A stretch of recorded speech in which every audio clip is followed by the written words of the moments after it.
Welcome to part 5 of this build log series. So I've done a lot of progress since the last video. As you can see, I've already tubed up every single run in the computer. So you got the top rad to the CPU, CPU to the GPU. For this one, I did have an offset fitting that I was going to put up, but I made it the fitting too far up, which made this like 90-degree turn too close. So I ended up just doing a small like S curve to the fitting right there. I think it still looks great, and it actually works compared to my other option. And then you have the graphic card to the bottom rad that goes through, comes out. This is where I ended up using the offset fitting because this bend here was very problematic. So I ended up having to use the offset fitting in order to get it to line up correctly with this fitting right here. And I even needed to go kind of a short, you can kind of see right there how it kind of goes up and then in an angle, because it was also a case of where this curve was too quick if I wanted to go straight up. So I had to go out a tiny bit and then go up and then go back in. So there's that. It goes into the pump. Comes out this side, which goes into the back, which you already saw. There's those tubes in the back. It'll go through the rad, which is like behind these fans, and then comes out through the top fitting here, which goes up into that top radiator, and we restart anew. So that's done. I think it looks amazing. It looks a lot better in person actually compared to on camera. On camera, it washes it out a bit. You'll also notice that this reservoir is now mounted. So how I mounted this, essentially, so this is kind of like a crevice. So what I did is that I actually have, you can kind of see a tiny bit of it right here.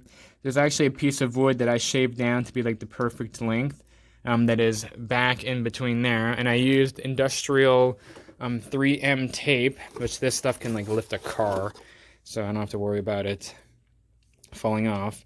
But some industrial two-way tape, which is essentially gluing that piece of wood to the post here, and then from the piece of wood to the back of this plate here, which is holding the reservoir.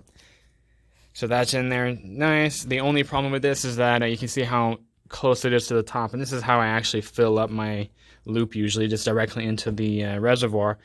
But so what I'm going to have to do, which I'm going to be filling up right now, is take this box off whenever I need to fill it up, which is easy. It's just like 6 screws real quick. 1, 2, these 2 here, that one, and then these 2 here, and then that box can just slide out. I'll fill it up with water and then put it back in when I'm done.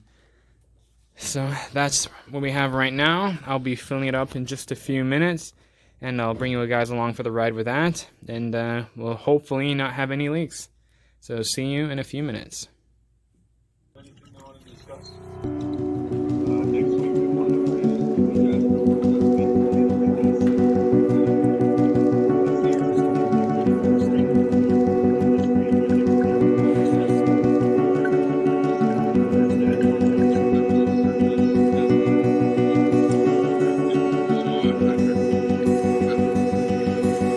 You paint a picture in my mind. You wanna leave it all behind, in a world that's turning all the time. Nothing could stop me longing for your eyes. I won't let it die. I can feel you when you're not around. When the night gets cold, I won't be alone. We won't be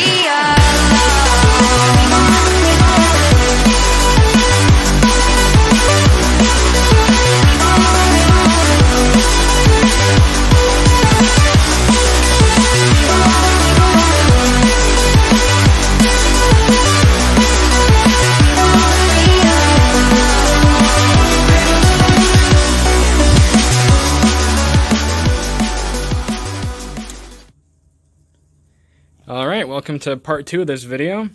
Pretty big moment here. So I just finished doing a first fill up of the loop.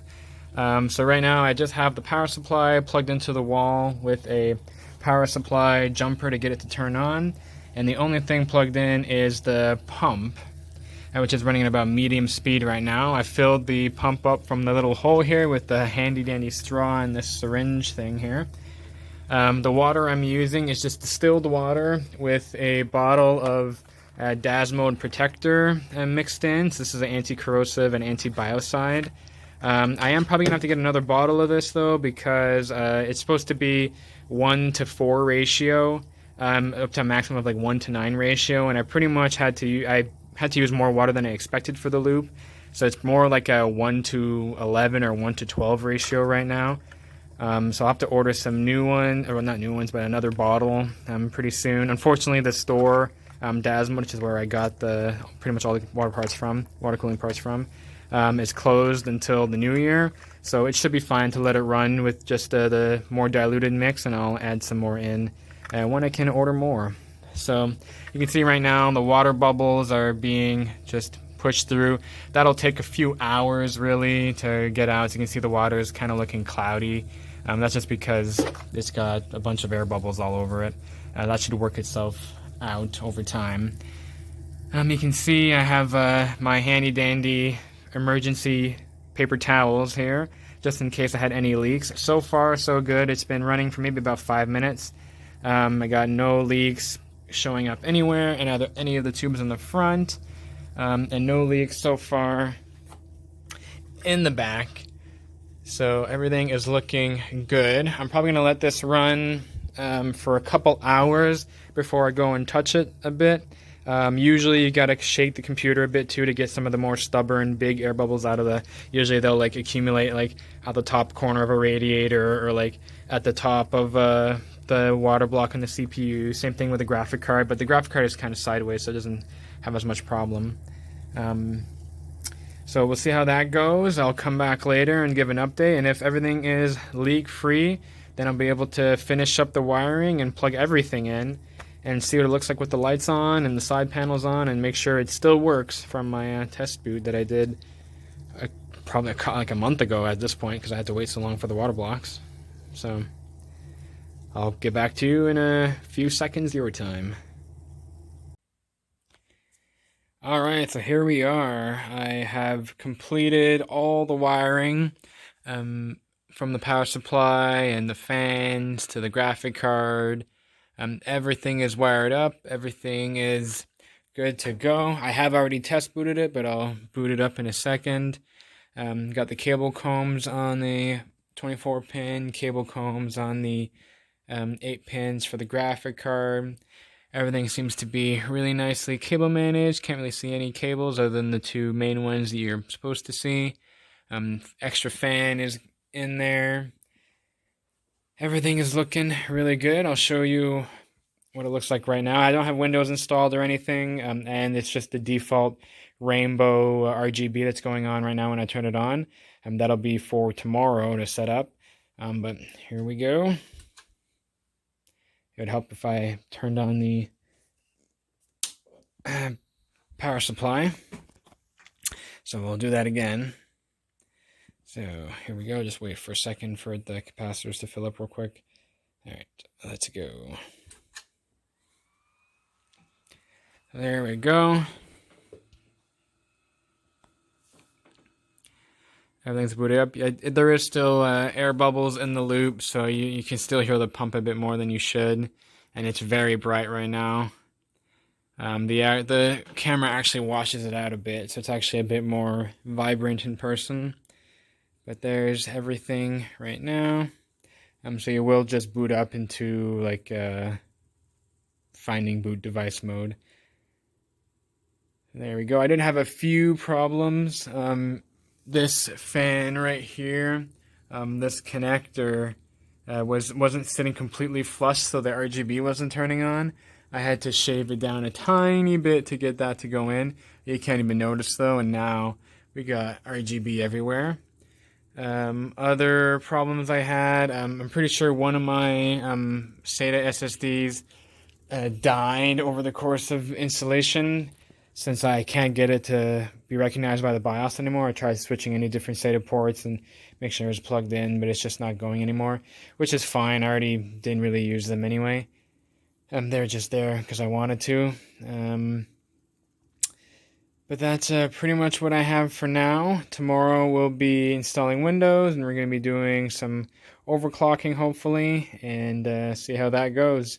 And I'll also be obviously putting the top back on, the tempered glass that goes on both sides will be on.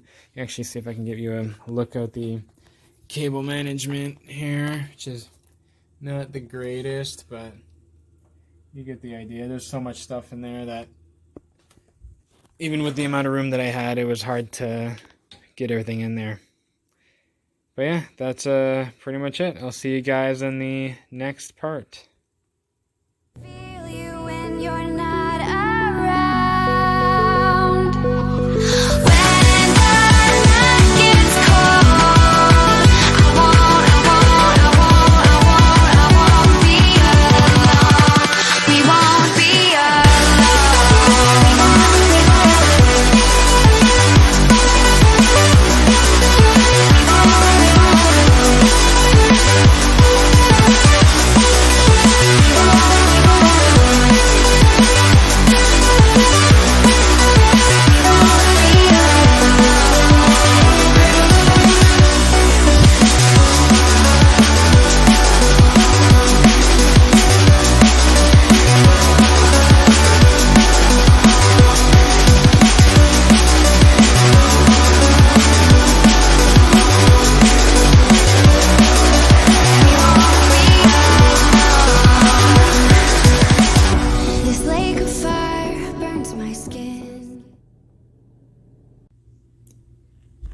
Alright, and that's pretty much the end of my build log series. Hope you guys enjoyed it.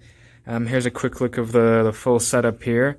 I'm not 100% chosen on the colors yet, but I think that looks pretty good for now. So I'll have to change the keyboard and mouse to match it, but that's all I have for you guys. Look forward to maybe another series of videos in about maybe a month. I'll be moving into a new house, and I'll have to redo this whole setup. And I'll maybe bring you guys for the ride there. But until then, hope you guys enjoyed, and see you guys in another video in the future. Thank you.